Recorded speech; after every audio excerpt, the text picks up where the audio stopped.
Bonjour chez vous, ouais, j'espère que vous allez bien. Ici il fait beau, donc c'est plutôt agréable. Alors aujourd'hui, je vais vous expliquer comment faire le masque, donc celui qu'on avait vu au tout début. Donc c'est-à-dire le masque qui englobe bien au-dessus au niveau du nez, qui prend en dessous, qui s'attache comme ça. Et moi, c'est celui que je trouve le plus pratique. Parce que il y a une espèce de petite poche à l'intérieur qui fait que ben, on peut coller le nez et la bouche au masque et c'est plus agréable, plus confortable. Donc celui-ci est pour ma soeur parce qu'elle adore les tissus qui sont très très discrets, ça lui va bien en plus. Elle va être ravie de recevoir celui-ci. Euh, bon, il faut savoir que j'en ai fait plein d'autres quand même qui sont beaucoup plus discrets, elle sera contente. Voilà. Et puis il y a aussi des petits rouges qui vont arriver. Alors, ce que j'ai fait, en fait, j'ai simplement modifié le patron qui avait été fourni par le CHU de Grenoble, qui était composé de petites parties comme ça, si vous vous souvenez bien. Et tout simplement, ce que j'ai fait, c'est que j'ai fait un raccord comme ça, donc en rognant la marge de couture uniquement, ce qui fait que j'ai reproduit le patron avec ces deux morceaux qui sont posés, en laissant juste le creux comme ça au milieu, ce qui donne à peu près celui-ci.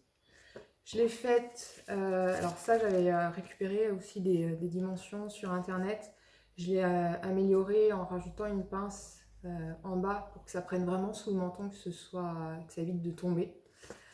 Je l'ai fait pour la version homme et je vais attaquer la version enfant avec les deux tailles qui sont proposées pour la version enfant.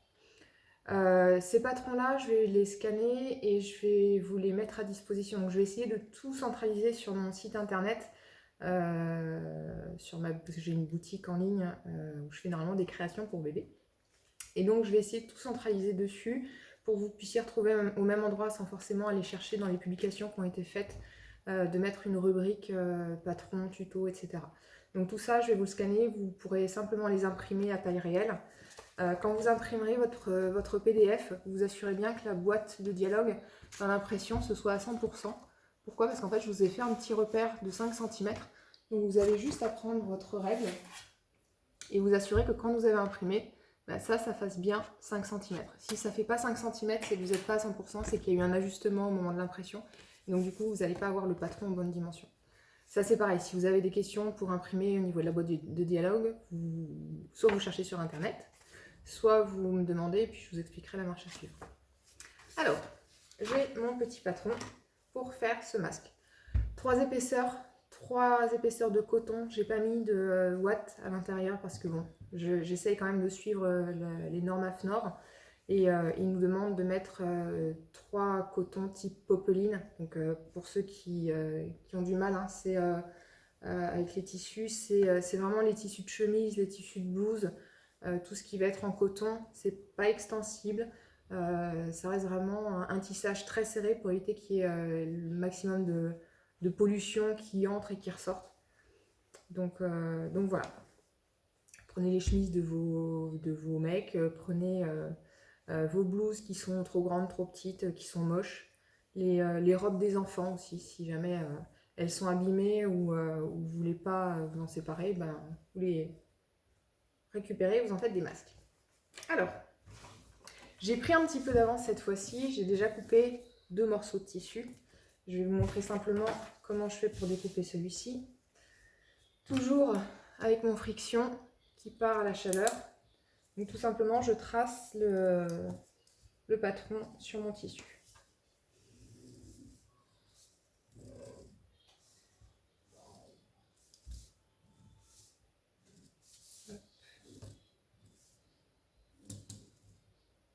Donc là où moi je suis contente, c'est qu'il y en a plein qui se mettent à la couture. Et je suis hyper contente parce que ça me fait plaisir de voir qu'il y a des gens qui se rendent compte qu'ils sont capables de faire plein de choses et que finalement, il y en a qui vont garder tout ça après. C'est cool. Donc, on va couper le tissu. Je me mets dans le bon sens pour que ce soit plus pratique. Ah oui, j'ai inversé la caméra par rapport à la dernière fois parce qu'on m'a dit mais tu coupes de la main gauche, c'est bizarre, tout est inversé. C'est qu'en fait j'avais un mode sur mon téléphone que je n'arrivais pas à régler. Et autre petite précision aussi, quand vous me voyez couper mes petits morceaux de tissu, mes fils, je jette pas tout par terre. Hein. j'ai une petite poubelle en bas qui me permet de mettre mes fils directement dedans parce que je suis bordélique, mais en plus de ça, je suis feignante. Donc j'aime pas trop passer l'aspirateur, j'aime pas trop faire ça. Donc si je peux mettre directement dans la poubelle, c'est mieux. Voilà, je ne jette pas tout par terre. Ça arrive des fois, mais c'est quand je suis énervée.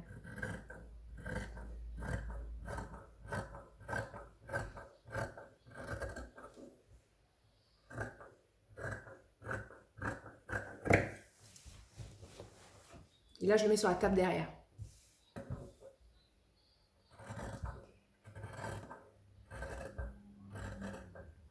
Je découpe bien selon mes petits traits. Allez, hop. Je vais essayer de ne pas raconter trop de bêtises parce qu'il y a des petites filles aussi, des petits garçons qui regardent les tutos. Alors bon, essaye d'être sage. Ou pas. Et ça, c'est chouette aussi. Donc si jamais vous avez des enfants qui, vous n'osez pas du tout, vous galérez, et vous ne comprenez pas et vous ne savez pas les aider, c'est comme pour les devoirs, hein, on galère tous un petit peu. Et bien, vous m'envoyez un petit message où on peut faire une visio, où je peux vous aider comme vous voulez, avec ce que je peux, avec ce qu'on a, et ce sera avec grand plaisir que je vous aiderai, vous et vos enfants. Donc j'ai mes 3 morceaux de tissu, voilà. Celui-là je le garderai pour, puisqu'il est joli, donc je le garderai pour un autre devant. Donc, la façon dont je vais les assembler, je détermine déjà quelle va être ma couche intérieure et quelles vont être mes couches extérieures. Donc ça, c'est l'extérieur devant, ça va être l'extérieur derrière, et ça va être ma couche du milieu. Donc j'isole ma couche du milieu, j'isole ma couche de derrière, je la mets là, et je vais mettre la couche du milieu avec le devant face à moi, donc l'arrière il est là. Je mets la couche supérieure, donc ce qui va être visible par les gens en face de moi, je la mets par-dessus, donc je suis envers contre endroit. C'est des petites particularités techniques au niveau de la couture, hein, mais on s'y fait vite. Là on a l'endroit, les deux côtés, là on a l'envers. Donc je positionne l'envers contre l'endroit. Je fais des couches. Hop. Et j'espère que je ne vais pas faire de boulettes parce que vous êtes bien foutus de moi quand même. Donc là, j'ai mes 2 morceaux pour le devant, j'ai mon morceau pour le derrière. On va réaliser des pinces. Alors, c'est pas un gros mot, c'est pas compliqué. On va pas faire des pinces comme pour les vêtements, parce qu'en fait, les pinces pour les vêtements, on pique avec notre point d'arrêt au début, et on fait pas de point d'arrêt à la fin de la pince. On va continuer de coudre dans le vide pour ensuite faire des nœuds à la main pour éviter que ça coince le tissu et que ça marque la fin de la pince. Pince poitrine, pince pour les derrières de pantalon, le devant, on en retrouve un petit peu partout dans les vêtements. Là, on va faire quelque chose, une couture classique, donc point d'arrêt au début et point d'arrêt à la fin. Donc je plie, là je suis donc sur l'avant du tissu, sur le tissu extérieur. Je les plie endroit contre endroit pour me faire un petit sandwich. Et ce qui fait que là, j'ai mon demi-masque et je vais faire une piqûre à 1 cm ici et ici, tout simplement. Je prépare mon tissu de l'intérieur pareil et je fais mon petit sandwich. Et donc pareil, là je vais piquer ici, donc mon ouverture elle est là, hein. Je vais piquer un petit peu en dessous, pas trop, ça sert à rien peut-être d'aller jusqu'à 1 cm, vous pouvez remonter à 1,5 cm, mais vraiment piquer bien pour que ce soit bien tissu. Si vous voulez mettre un point plus serré, n'hésitez pas aussi. Si vous avez peur que la couture lâche, il n'y a pas de raison, mais n'hésitez pas. Voilà, donc ici on pique à 1 cm, en bas et en haut. C'est parti mon kiki.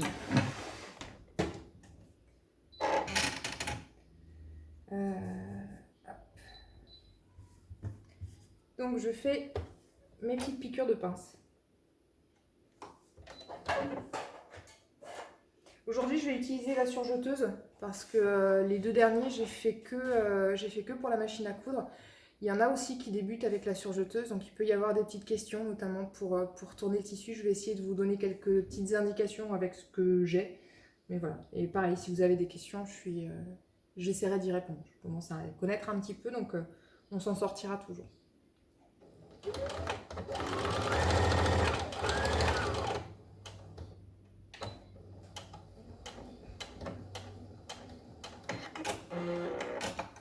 Ouais, j'ai le coupe-fil automatique.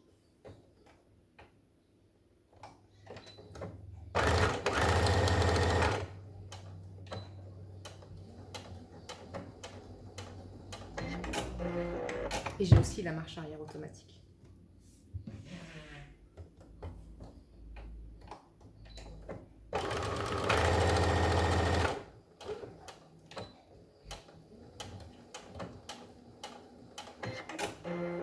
Ce qui fait que quand je commence ma couture, automatiquement il va faire 3 points en avant, 3 points en arrière et ensuite il va démarrer.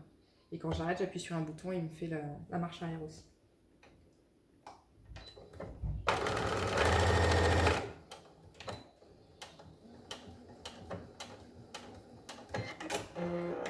Alors, je ne sais plus si je l'ai dit sur les dernières vidéos, pensez régulièrement à nettoyer, j'en profite, à nettoyer l'intérieur de votre machine, à enlever toutes les poussières, toutes les bourres, tous les fils, quitte à désinstaller tout, la bobine, la canette, tout, vous défaites tout, vous remettez, vous utilisez un petit pinceau.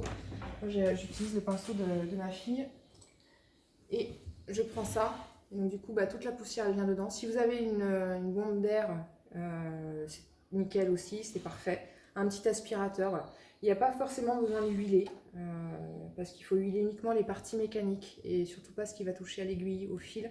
Donc vous risquez finalement de mettre plus d'huile sur des choses qu'il ne faut pas faire. Et du coup ça va se voir sur votre tissu après et vous allez vraiment être un peu dégoûté quand vous allez faire vos vêtements, vos accessoires, etc. Donc déjà dépoussiérer en fonction de comment vous avez la couture dans votre vie, si elle est importante ou pas, au minimum une fois par mois, parce que malgré tout, la poussière, elle va revenir, elle va s'installer. Et en ce moment, moi, je le fais une fois par semaine, une fois tous les 10 jours. Des formations professionnelles aussi, puisque je suis formatrice TPM, donc dans le secteur automobile, et j'explique comment nettoyer sa machine est important pour la production et pour la qualité des pièces.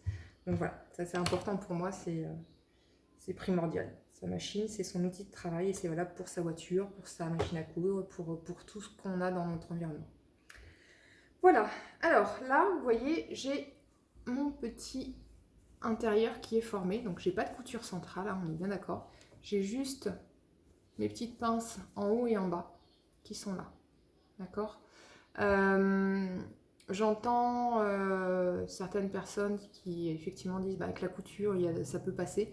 Moi ce que je fais c'est que quand je les positionne pour les assembler, je vais positionner d'un côté le petit rabat tissu et en face celui que je vais mettre, je vais le mettre à l'opposé.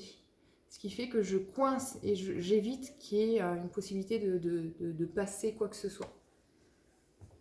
Donc je n'ouvre pas comme en couture de vêtements, hein, je n'ouvre pas mes coutures pour avoir un espace. Vraiment, je plaque tout sur un côté et pour l'autre, je le plaque de l'autre côté. Comme ça, quand elles sont posées face à face, il y en a un d'un côté, il y en a un de l'autre. Donc, je pousse la machine et je vais attraper ma surjeteuse. Je reviens.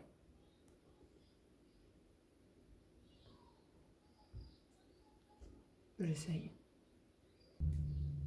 Alors, par étapes, dans le bon ordre, sans se tromper, on va faire les bordures de côté pour que ce soit propre au moment où on va replier. Parce qu'en fait, là, le patron que je vais vous fournir, il est avec les marges de couture incluses, donc il y a 1 cm tout autour de votre patron.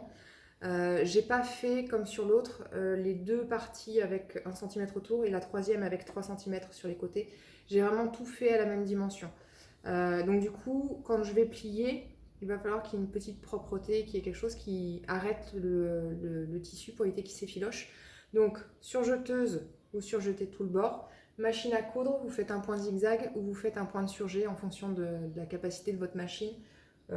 Toujours pareil, ayez votre petit bouquin à disposition pour savoir quels sont les pieds correspondant à vos points. Qu'est-ce que vous avez comme possibilité qui vous est offerte pour faire vos points correctement, les réglages, etc. Donc toujours à portée de main. Donc là, moi au-dessus, j'en profite pour vous montrer un petit peu chez moi. Là, c'est tous mes patrons. Il y en a un sacré paquet. En dessous, j'en ai aussi. J'ai une collection de 1 an de Burda. Et il y en a au-dessus aussi. Voilà. Ça prend un peu de place. Mais je les ai tous cousus. Plusieurs fois. J'optimise. Alors, pour la surjeteuse, on fait son réglage. J'ai mis d'office, j'ai mis mes 2 aiguilles pour avoir... pour après, pour pouvoir coudre en même temps. Je ne vais pas juste surjeter, je vais coudre en même temps, ça me fera tout d'un seul coup. Donc, si on fait de la série, je vais vous montrer ce que j'ai fait ce matin. Pour gagner du temps, si vous avez une dizaine de masques à faire, je vais vous montrer comment j'ai fait. Là, il n'y a que 2 morceaux, mais ça se défile de la même manière.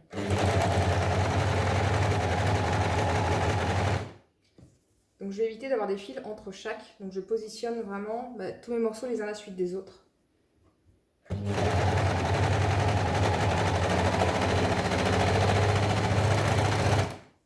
Et donc là, j'aurai juste un petit coup de ciseau à donner. Je le ferai après, je fais celui-là.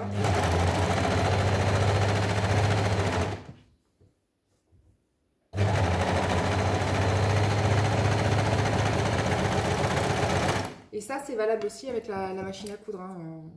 On n'a pas besoin de couper les fils au fur et à mesure, puisque ça, de toute façon, ce sera fermé après. Donc, ça ne peut pas s'effilocher, ça sera fermé. Voilà, donc là, j'ai coupé. Donc, j'ai mis 2 morceaux qui sont surfilés, surjetés sur les côtés. Et je vais pouvoir les assembler. Il est plutôt rapide à faire, je trouve. C'est vraiment le modèle que je préfère. Donc, soit vous y allez parce que vous savez où vous voulez aller et que vous n'avez pas besoin d'épingler, soit vous épinglez. Donc, comme je vous disais, hein, je ne sais pas si ça va faire le zoom, j'ai d'un côté la pliure qui va à droite et de l'autre en dessous qui va à gauche. Donc là, je vais un peu trop vite peut-être, je prends mes 2 morceaux et je les positionne endroit contre endroit. Donc le haut avec le haut et le bas avec le bas. Là, sur celui-ci, j'ai mes 2 morceaux. Qu'ils soient positionnés dans un sens ou dans l'autre, on s'en fiche, puisqu'on ne le verra pas, ce sera à l'intérieur. Et là, j'ai l'intérieur, celui qui sera contre ma bouche. Donc je les épingle. Pas besoin d'épingler tout le long, sauf si vraiment vous vous sentez pas à l'aise, n'hésitez pas. Hein, là, c'est vous qui voyez. Mais juste une épingle de chaque côté, ça suffira.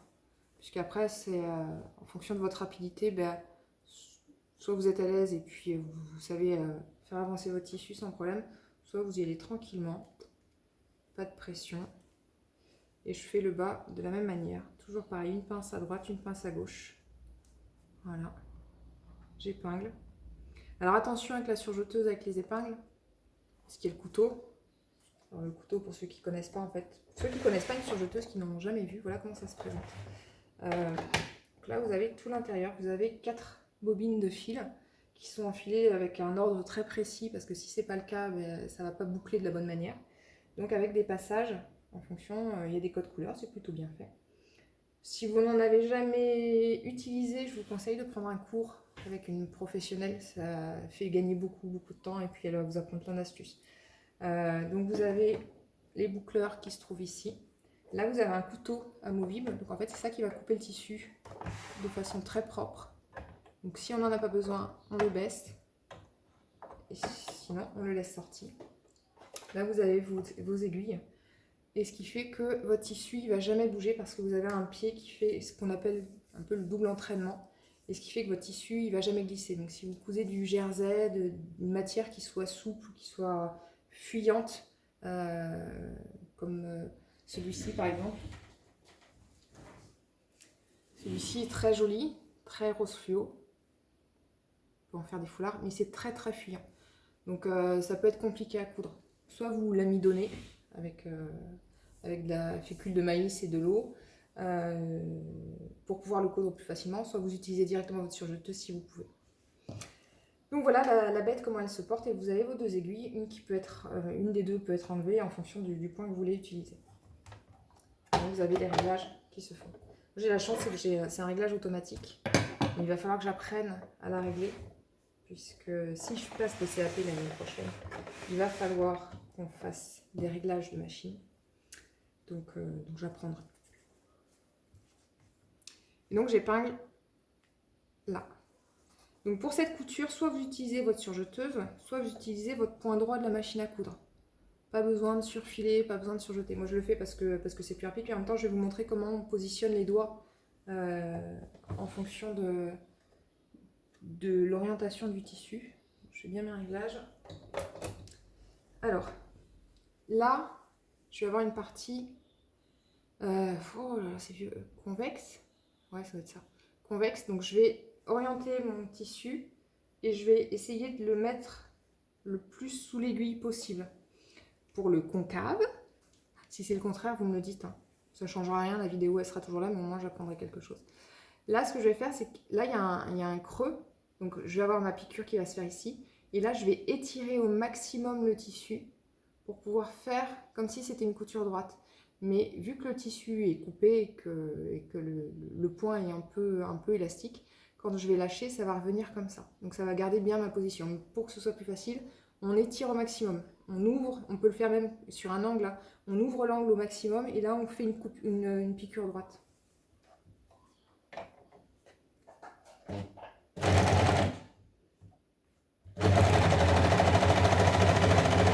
Donc là j'arrive, je ne sais pas si vous allez voir, là, vous allez peut-être pas voir. Et je tire au maximum, celui-ci je l'envoie un peu vers là, et celui-ci je le tire. Et là du coup j'ai quelque chose de droit. J'enlève bien mon aiguille, sinon je vais péter mon aiguille et je vais abîmer mon couteau. Et là vraiment c'est mes mains qui vont servir de volant. Je dirige vraiment mon tissu.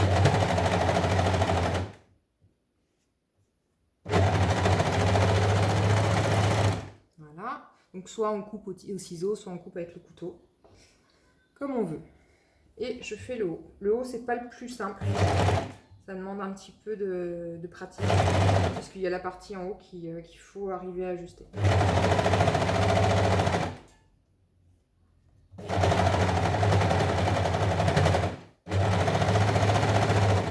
Oui, ça fait du bruit sur jeteuse. Et oui, sur les machines à coudre, c'est avec les copines, on discute. Sur les machines à coudre, des fois, ça peut faire comme si ça claquait, ça tape. Quand ça passe plusieurs épaisseurs, par exemple sur le masque à 2 plis, il y a effectivement beaucoup d'épaisseur, même si le tissu est fin, il y a beaucoup d'épaisseur. Donc ne vous inquiétez pas, ça claque, ça tape, c'est normal. Donc soit vous avez... vérifiez que votre aiguille soit à la bonne dimension. Quand il y a beaucoup d'épaisseur, il faut peut-être passer sur une aiguille de taille 90. Peut-être 100 en fonction du tissu, mais là sur le coton c'est pas la peine, 90 ce sera nécessaire, ce sera suffisant. Mais il n'y a pas de raison, ça ne va pas abîmer votre machine. Et en fonction aussi de la lourdeur de votre machine, elle va plus bouger, le bâti va être plus sollicité. Donc si c'est un bâti en plastique ou un bâti en alu, forcément le bruit ne sera pas le même.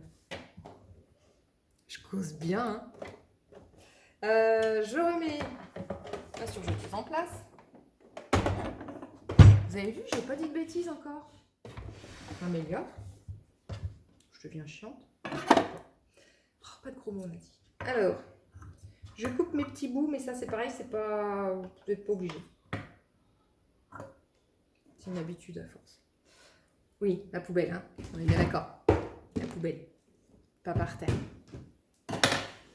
Et là, oh magie, je retourne mon ouvrage. Et puis c'est quasiment fini. Donc la vidéo elle est longue, mais parce que je parle beaucoup. Moi qui n'aime pas parler. Je parle beaucoup et en fait j'essaie de vous donner aussi des petites informations au fur et à mesure. Donc, mon fer est toujours branché à côté. Et j'ai trouvé une astuce de feignante, c'est que j'ai ma fille qui aime repasser en ce moment, donc je la laisse faire. Hein, ça c'est très très important pour son développement cérébral, je pense. Et donc du coup, elle veut que la table à repasser soit basse. Et ben je l'ai laissée comme ça parce que comme ça, moi j'ai juste à reculer sur mon siège, j'ai même pas besoin de me lever, c'est nickel. Donc je vais aller repasser, je vais écraser mes coutures comme on dit.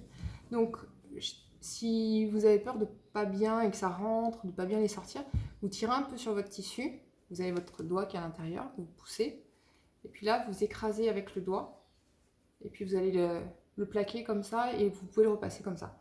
Si c'est pas droit, c'est pas grave.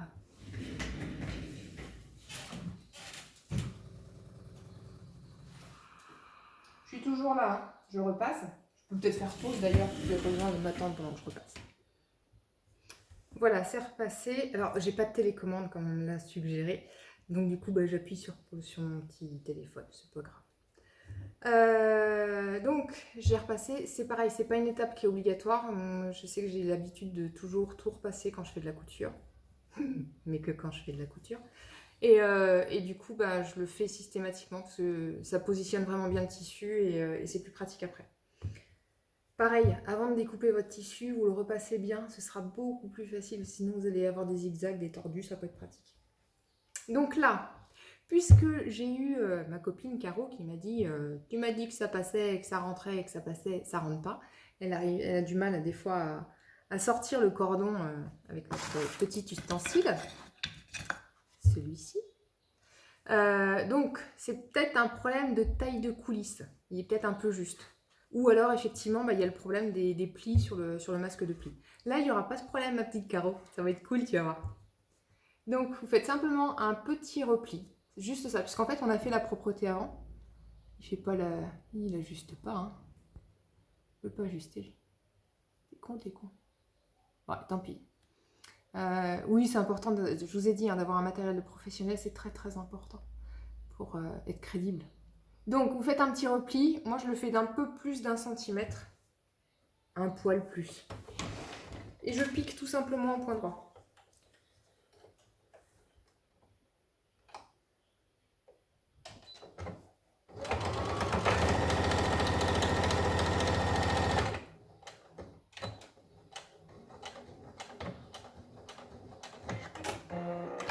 Et je fais pareil de l'autre côté. C'est vraiment simple, vous voyez.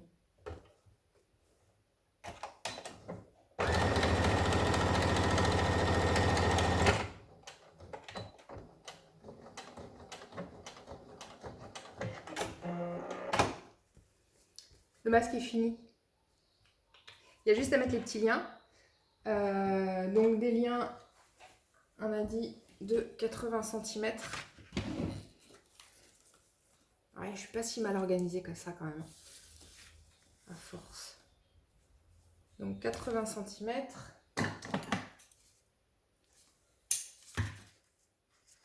Que j'ai fait dans mon trapilo. Tripotrilo. Tripote-moldo. Et donc je passe mes petits liens dans mes petites coulisses. Regarde Caro. Tu poses, tu poses, tu poses, tu poses, tu poses, tu poses, tu tires. Oh, ça coince pas, c'est magique. Et tu recommences. T'as de deux côtés.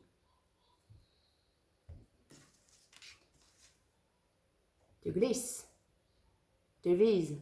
Tu poses. Tu poses, tu poses, tu poses, tu poses, tu poses. Tu tires. Hey. Et si ta coulisse elle est un peu trop petite, ben tu vas galérer. C'est pour ça que je fais un peu plus d'1 centimètre. Voilà. J'ai fini. Je vous mets tout ça en ligne. Je vous mets les patrons aussi à télécharger. Donc, imprimez bien à 100%.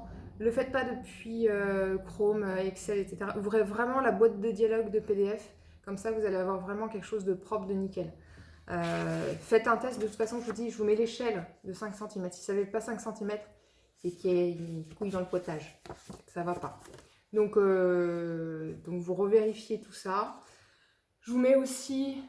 oui, j'ai tout à l'endroit, c'est cool. Hein. Je vous mets aussi, donc si c'est le patron femme, homme, enfant ou petit enfant. On m'a demandé des masques pour des bébés. Non, pas de masque pour les bébés. Parce que le bébé, il a besoin d'avoir ses voies respiratoires qui sont dégagées. Donc pas de masque en dessous de 3 ans. Interdit, c'est beaucoup, beaucoup trop dangereux. Donc ça, c'est non. Qu'on vous le demande ou pas, ou vous disiez, ah si, bah si, c'est bien de les protéger. Non, vous le faites pas. C'est vraiment, vraiment, vraiment beaucoup trop dangereux pour les bébés. Voilà, donc cousez bien, portez-vous bien. Et puis, je vous fais plein de bisous et à très bientôt. Bisous, bisous.